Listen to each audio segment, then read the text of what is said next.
The mistake that some investors make is analysing property deals based on perfect conditions. 100% occupancy, wouldn't that be the dream? Perfect tenants and stable interest rates, no unexpected costs. And honestly, property investing rarely works like that in reality, which is why I stress test every deal before I commit to it. Not because I'm trying to be negative, but because I want to understand how resilient the deal actually is once pressure is applied. Because there's a huge difference between a property that works when everything goes smoothly and a property that still performs reasonably well when things become more difficult. So when I stress test a property, I'm usually looking at a few key areas. The first is interest rates. A lot of deals look fine based on today's mortgage costs, but I always want to understand what happens if borrowing becomes more expensive. If a relatively small increase wipes out the cash flow completely, that tells me the deal is probably too sensitive to proceed with. Honestly, this is where many investors get caught out. They analyse deals based on current conditions without building enough margin for future uncertainty. The second thing I stress test is vacancy, because even strong properties can sit empty sometimes. Tenants leave, markets slow down, refurbs take longer than expected, and during that time, the income drops whilst the costs continue.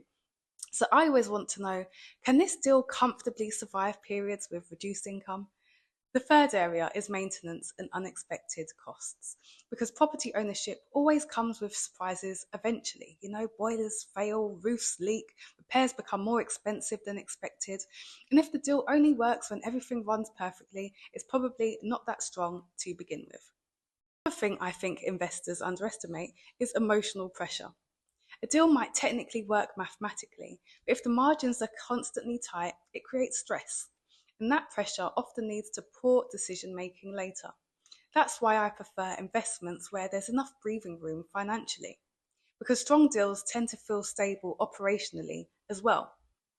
And honestly, one of the biggest mindset shifts for me over time was realizing that investing isn't about predicting the future perfectly. It's about building enough resilience into the deal that you can survive uncertainty reasonably well. That's really the purpose of stress testing, not to kill off every opportunity, but to understand how exposed you actually are before committing capital. And this is exactly why I built the stress testing templates into the CORE Toolkit, because I wanted a consistent way of pressure testing deals properly instead of relying on assumptions or optimism. The investors who survive long term are usually not the ones taking the most aggressive positions. They're the ones who consistently leave themselves enough margin for error. If you want the full stress testing templates and analysis frameworks I personally use when assessing deals, they're all inside the CORE Toolkit. And honestly, learning how to stress test properly will probably improve your investing decisions more than chasing high yield deals ever will. I look forward to seeing you in the next video.